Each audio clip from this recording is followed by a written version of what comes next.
Welcome to this episode of Strategy Simplified on Disney and Uber. In this episode, I talk about Disney and Uber's business model, simply. Not the complex, how do you analyze the entire company, but basically, what kind of cost business are they in and how are they positioned? In addition, I talk about recent moves that the companies have made and assess whether I think they're great moves, good moves, or terrible moves. And we talk about whether their businesses are durable. Welcome to this episode of Strategy Simplified. Disney Plus, one of the biggest launches of 2019. It's the beginning of the streaming wars, something that many analysts thought would happen 5 or 8 years ago. But we have now on the scene Disney, we've got Netflix, we've got Hulu, and we've got more to come. And the streaming wars are super interesting from a consumer's perspective. Where am I going to get my content and where can I find it and how much is it going to cost me and what is my access like? But probably more importantly, what we're interested in here at Management Consulted is, will this business model work? And why are they launching Disney Plus instead of just licensing the content out like they have for so many years? I'm Jenny Rae LaRue, the Managing Director of Management Consulted. We're a group of ex-McKinsey, Bain, and BCG consultants who advise students that are interested in going into consulting on how businesses work and advise corporations on how to clarify communication and business strategy. We have a great business. We're based in Northern California, and our focus today is on looking at one of these really powerful businesses, Disney Plus. First of all, we have to understand what kind of business Disney is in. Second of all, we need to talk about what makes a business like that successful. Third of all, we need to make sure that we understand whether Disney is doing what will make it successful. And we're going to focus today not on Disney as a larger organization, but we're going to focus on the Disney content pipeline. And then fourth, is there something that Disney should do to fix their business model? Number one, what kind of business is Disney in? Disney is in a high fixed cost business. You could be in one of two types, a fixed cost or a variable cost business. But every time you consume Disney content, somebody else could be consuming it for the same cost to Disney. There are very few distribution costs that are expensive now for Disney. It used to be that they had to create a DVD or create a video, but not anymore. For you to watch it and for somebody else to watch it, there's a single platform and you can access it. Now, the second point is, what does it take to be successful in this? Well, because it's a high fixed cost business, you either need to charge a premium for your content because you can, or you need a large number of users at a certain price point that will maximize utilization of that content. And because of the nature of streaming, it could be either one. Disney could have gone out to market with a super premium offering, and they could have said, we're willing to take fewer subscribers.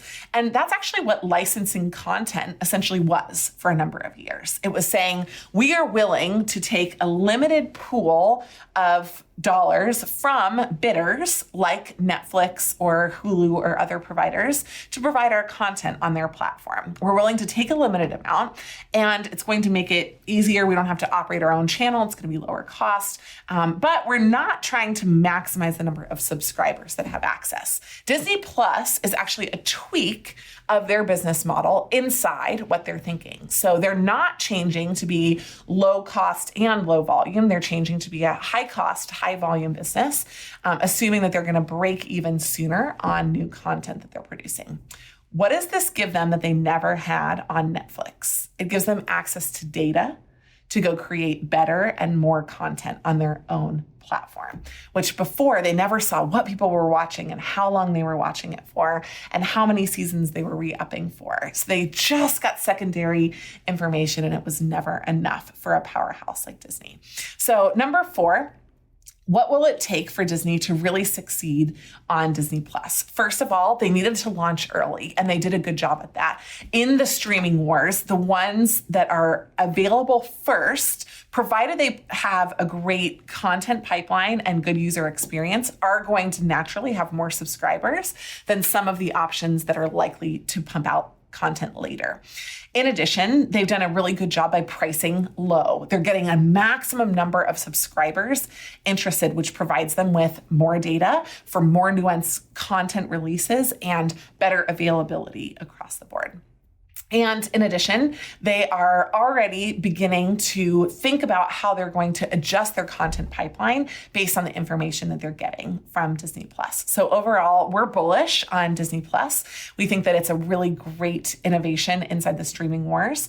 We know that not everybody is going to take advantage of it, but Disney has a really strong content pipeline that we think are going to drive a lot of users to it. So only time will tell. There may be tweaks that they'll need to make to their strategy, but ultimately at the launch, we think Disney Plus is a great idea, that Disney understands its business and is doing what it takes to succeed in this model. Now that we've talked about Disney and the fact that we're super fans, we're going to talk about Uber, which, as you'll see, I have quite a different opinion about Uber than many popular economists. Take a listen. Uber. Crazy founder. Amazing IPO, one of the biggest of all time. Lots of leadership and culture changes. Uber's been in the news. And for many people, I would be shocked if you haven't taken an Uber somewhere in the world. For me, I'm super glad that they exist, but I have a different question today. Will their business ever work? And you might be surprised at my answer. I'm going to tease this out in 4 parts. We walk through this. First of all, we talk about what kind of business Uber is in.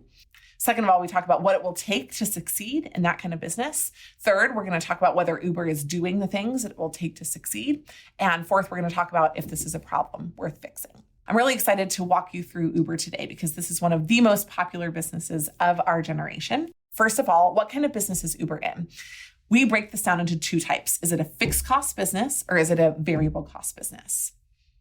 Uber IPO'd at a fixed cost business, at a software business rate. But Uber is a variable cost business. Every time you or I take an Uber, Uber has a cost to that. They have to pay the driver. They have a percentage of the fees that they're able to gather, but they have to pay the driver. Therefore, Uber is a variable cost business.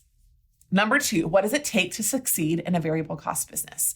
Variable cost businesses that succeed focus either on radical cost cutting, i.e., they pay their drivers less, or premium pricing. They're able to capture a higher delta because of brand loyalty. And number 3, is Uber doing that? Well, they're not able to, because a driver has very low switching costs when they're working for Uber. They're not beholden to their platform. They're not in an Uber car. They're in their own car. And so they can just decide whether Uber or Lyft today is paying higher rates or where they're going to get the next ride from. And that can change in a 10 to 20 second period. In addition, the ability to price higher is limited by other competitors such as Lyft, other competitors that are foreign, for example, in other markets like Didi. And these other competitors provide a price ceiling where customers are willing to pay. Why? Because I also, as a customer, have very low switching costs in choosing between Uber and Lyft. And I don't have loyalty to the brand of Uber where I say, you know what?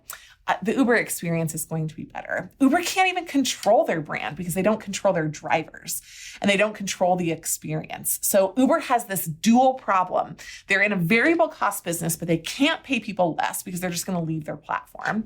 They can't charge more because nobody is willing to pay a super premium on an Uber car over Lyft or another alternative. And therefore, I think number 4, can Uber fix this? The answer is no. Now, God love them, they're trying. They're working on a number of initiatives internally where they're focusing on rewards and sustainability. Rewards and sustainability is one way that you can drive people to pay more for the same product just based on their brand affinity. And they're doing things like premium airport pickup. Great. Maybe people will pay more for that. I don't think it's going to be at the scale that they need.